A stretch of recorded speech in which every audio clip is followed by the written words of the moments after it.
Hola a todos, bienvenidos a un nuevo podcast de la revista Vivir Bien Colmédica. Mi nombre es Valentina Gómez y los estaré acompañando durante los próximos minutos. El 12 de septiembre se conmemora el Día Internacional de Acción contra la Migraña. Por eso hoy hablaremos sobre esta enfermedad que se manifiesta como un dolor de cabeza intenso y es considerada como uno de los trastornos más comunes del sistema nervioso según la Organización Mundial de la Salud. Para hablar del tema nos acompaña el doctor Iván Augusto Gaona. Él es médico, neurólogo de los Centros Médicos Colmédica. Doctor, ¿cómo está? Bienvenido, qué gusto tenerlo acá. Valentina, muchas gracias por la invitación y es un placer acompañar a la revista en todas estas iniciativas. Me alegra mucho, doctor, qué bueno contar con usted en este espacio porque hoy vamos entonces a hablar sobre la migraña y sus principales causas y tratamiento. Así que empecemos por lo básico. Doctor, ¿qué es la migraña y cuáles son los principales síntomas? Bueno, la migraña es un dolor de cabeza fuerte. Como tú lo dices, es muy frecuente. Casi que un 13% de la población mundial de adultos ha sufrido un dolor de cabeza de las características que tienen los dolores de cabeza migrañosos, porque además de ser un dolor de cabeza fuerte, tiene unas características específicas que muchas veces causa un importante grado de discapacidad. ¿Cuáles serían las causas de la migraña, doctor? Bueno, la migraña de base, de causa específica, se podría decir que es una enfermedad genética, si lo podríamos llamar así. Cuando digo genética, no quiero decir que sea una enfermedad que se exprese en todos los descendientes de una misma familia o una familia específicamente. Quiero decir que hay unos genes específicos que hacen que los pacientes o nosotros como pacientes estemos predispuestos a desarrollar esos dolores de cabeza fuertes, como lo dije, con características especiales. Entonces, tenemos una predisposición genética y esta predisposición genética se facilita por algunos factores hormonales, de edad, ambientales, entre otros. Eso querría decir, Doc, que si con tener, por ejemplo, un solo familiar que ya cuente con esta condición, uno podría tener predisposición a padecer migraña.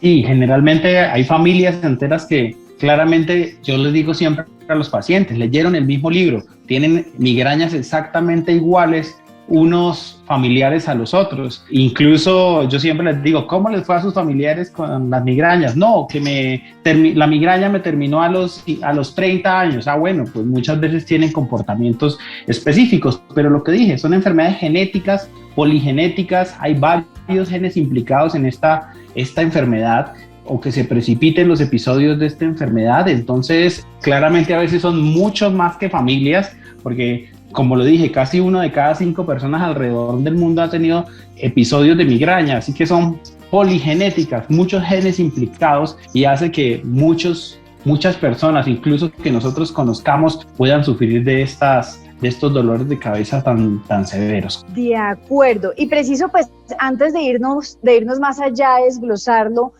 un poco más cada tipo de migraña, ¿cómo se diagnostica la migraña? Reconocer la migraña es importante y es importante abrir claramente de este tema porque el diagnóstico de migraña es clínico. Clínico quiere decir que es el médico que lo realiza mediante un análisis juicioso de las características del dolor de cabeza que tiene el paciente. Realmente no existen, y en eso quiero enfatizar, no existen exámenes diagnósticos para diagnosticar migraña. Ni la tomografía cerebral, ni la resonancia cerebral sirven para hacerlo. Nosotros cuando tenemos duda que sea migraña y pensamos que sean otros dolores de cabeza es que recurrimos a estos exámenes tan específicos y altamente especializados. Pero para hacer el diagnóstico lo que utilizamos, se lo digo a mis pacientes muchas veces en el consultorio, es como una lista de chequeo que cumplan unos criterios específicos.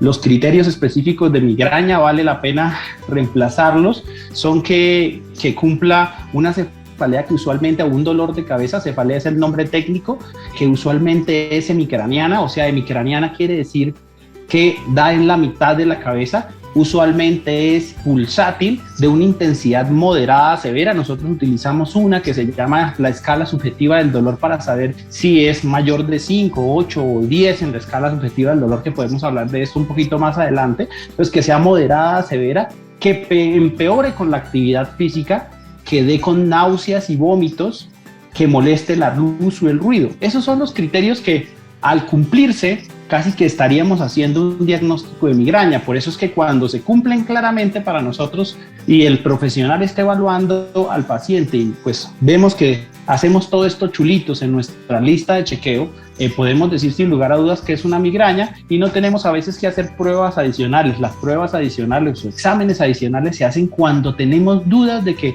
corresponde a una cefalea de las que llamamos primarias. Primarias son las migrañas y las cefaleas tensionales. Pero cuando no tenemos claro, sí recurrimos a estos estudios adicionales. Pero para redondear esa idea, la migraña la diagnostica el médico en el consultorio mediante unos criterios clínicos que están aceptados internacionalmente para hacer el diagnóstico. Entendido. ¿Y qué tipo, ahora sí, lo que hablábamos hace un momento, qué tipo de migrañas existen? Bueno, entonces ya les dije los criterios clínicos, entonces aquí los criterios clínicos hacen una diferenciación, si es una migraña con aura o una migraña sin aura. Esos son los dos grandes tipos de dolores de cabeza migrañosos que existen. Las que tienen aura generalmente hacen unos síntomas previos. La migraña también tiene una duración típica, es de 4 a 72 horas, entonces el aura es todos los síntomas que se den antes de la aparición del dolor de cabeza. Entonces será muy familiar esto que voy a decir para nuestros pacientes que ven lucecitas, brillitos, lucecitas de colores. Hay unas que tienen un nombre rimbombante, que se llaman espectros de fortificación, que son círculos y triángulos de colores antes de empezar el dolor de cabeza. Esas son las famosas migrañas con aura, que hacen que se den otros tipos de migraña, como migrañas epipléjicas. Hay gente que se le ve el lenguaje, que se le paraliza medio cuerpo antes de empezar el dolor de cabeza, y se podría decir que caben en este grupo de las migrañas con aura. Las sin aura son las que no tienen esta característica y cumplen los criterios de pulsabilidad, de unilateralidad, de empeoramiento con actividad física, náuseas, vómito, fotofobia y fonofobia que mencioné anteriormente. Entendido. ¿Y cómo podríamos hacer para diferenciar una migraña de un dolor de cabeza normal? Bueno, entonces eso es lo práctico. A mí me encantan estas clasificaciones de la Sociedad Americana de Cefalea, que cuando uno no cumple estos criterios típicos de migraña, deberíamos pensar que este dolor de cabeza que tenemos debería ser explicado por alguna otra causa. Esas causas hacen que para nosotros, o sea, cuando pensamos en otros tipos de cefaleas, pensamos en hacer imágenes diagnósticas para estudiar otras causas. Yo siempre les digo a mis pacientes que el cerebro en sí mismo no tiene sensibilidad especial. ¿Qué quiero decir? Le colocamos anestesia al cuero cabelludo, al músculo y la calota. De ahí en adelante o de ahí para abajo se podría decir que el cerebro no siente. Y al no sentir, se puede decir que no hay como una estructuralidad que pueda producir dolores de cabeza directamente. Por eso es que la mayoría de los dolores de cabeza o son musculares o son de los vasos cerebrales, que es de donde vienen las migrañas. Entonces, respondiendo puntualmente la pregunta, generalmente cuando tenemos dudas que sean cefaleas primarias, como lo dije, tensionales o migrañosas, buscamos otros tipos de dolor de cabeza mediante imágenes diagnósticas para descartar ya que hay algunas otras cosas como trombosis, como sangraditos, como algunas otras cosas que también pueden irritar la cabeza por dentro y hacerla doler. Claro, para descartar de pronto cualquier otro tipo de padecimientos. De acuerdo. Doctor, ¿cuáles serían esos factores de riesgo de la migraña? Entonces, claramente el factor familiar es claro, y cuando hablamos de factores de riesgo de migraña tenemos que hablar de desencadenantes. No son factores de riesgo, pero son situaciones específicas que hacen que se nos empeoren los dolores de cabeza. Yo también siempre hablo con mis pacientes de esto y les recuerdo que el migrañoso tiene que tener un excelente estilo de vida. ¿Por qué? El migrañoso tiene que dormir bien, descansar bien, dormir a horas, hacer actividad física. A veces algunos alimentos disparan dolores de cabeza. Por ahora no hay evidencia suficiente que haya algunos específicos que desencadenen las migrañas, pero sí es importante que los pacientes mapeen cuál es, digamos, el vino, el tinto, el chocolate, cuáles los producen o los empeoran. Si bien, como lo dije, estos no son factores de riesgo, porque el factor de riesgo es el que produce o se desencadena la enfermedad y casi que estaríamos hablando únicamente de lo genético. Tenemos que hablar de estos desencadenantes porque son habitualmente estas exposiciones los que van a producir los peores dolores de cabeza en nuestros pacientes. Así que llevar el diario de migrañas, que es el que muchas veces utilizan nuestros pacientes para saber qué es lo que les desencadena sus episodios, es fundamental en el tratamiento de nuestros pacientes. Por ejemplo, hay mujeres que con el solo hecho de tener el periodo hacen que se desencadenen los episodios de migraña. Hay migrañas catameniales que solamente dan en ese momento de pico hormonal de las mujeres, o hay migrañas que solamente ocurren, por ejemplo, con el consumo de ciertos alimentos. Como lo digo, la evidencia no habla de ninguno en especial, pero los pacientes lo van descubriendo a medida que pasan los años. Claro, yo la verdad, doctora, aquí entre nos y entre todos los que nos escuchan, yo me siento súper identificado porque yo soy muy migrañosa y una de las cosas precisamente es eso, llevar el diario, y eso ayuda muchísimo para a futuro saber qué es lo que le puede estar desencadenando las migrañas. Claramente, y como tú dices, estas fechas como de celebración o de conmemoración de las enfermedades, lo que nos permiten recordar es que, por ejemplo, más de un 70% de los pacientes que padecen migraña presentan discapacidad grave. Estamos hablando de que 7 de cada 10 personas de las que presentan estas patologías pueden presentar una discapacidad que les limita el salir, les limita el disfrute de sus actividades, de su vida, de su trabajo, y hacen que uno tenga que estructurar estrategias como el diario de migrañas para conocer su enfermedad, porque yo siempre les digo a los pacientes que los pacientes deben ser los mayores conocedores de su enfermedad, de su condición, para que puedan luchar contra ella. Entonces es importante que conozcan perfectamente qué desencadena los episodios, cómo comienzan, cómo terminan, también para saber cuándo son típicos. Muchos pacientes ni siquiera saben que hay unos síntomas premonitorios de la migraña, que por ejemplo el ánimo les puede cambiar hasta 48, incluso hasta 5 días antes de que vaya desencadenarse un episodio, porque lo que vemos de la migraña es el dolor de cabeza, pero lo que nos está pasando en el cerebro es que hay liberación de una cantidad de químicos que la punta del iceberg es que nos duele la cabeza, pero estamos teniendo una serie de cambios conductuales, de ánimo, de personalidad, de muchos tipos que hacen que seamos diferentes en esos momentos. Entonces hay que reconocer todos esos síntomas, porque además cuando damos tratamiento tempranamente, reconocemos tempranamente síntomas premonitorios y damos tratamiento tempranamente, a veces podemos abortar esos episodios antes de que empiecen. Y ahora, doctor, entonces vamos a pasar con unas preguntas que nos enviaron nuestros oyentes sobre la temática. Entonces, escuchémoslas. Soy Mauricio Chavarría de la ciudad de Medellín. Sufro de migrañas hace poco tiempo. ¿Qué debo hacer durante esos episodios? Mauricio, gracias por tu pregunta. Yo lo que te recomendaría es que te sientes con tu médico y hables un poco de cuándo empezó tu migraña, qué grado de discapacidad te está provocando, porque todo eso es importante. A veces, por ejemplo, hay gente que le ocurre un solo episodio de dolor de cabeza en la vida con características como las que mencionamos que lo convierten en un migrañoso. Pero cuando eso ocurre esporádicamente en un episodio, en el contexto de un episodio que no requiere ningún manejo analgésico, no requiere ninguna otra intervención, a veces no es necesario darles un tratamiento específico. Entonces, mi llamado es, habla con tu médico, cuéntale un poco qué frecuencia tienen los episodios, de repente si hay un desencadenante claro, como lo estábamos diciendo antes, si ves que después de los trasnochos tienes episodios migrañosos, de pronto no necesites un tratamiento profiláctico como los que utilizamos a largo plazo, porque son los tratamientos que debemos usar, no analgésicos, sino profilácticos, pero de pronto sea necesario algo más temporal y no un tratamiento a largo plazo como los que tenemos que utilizar muchas veces. Siguiente pregunta.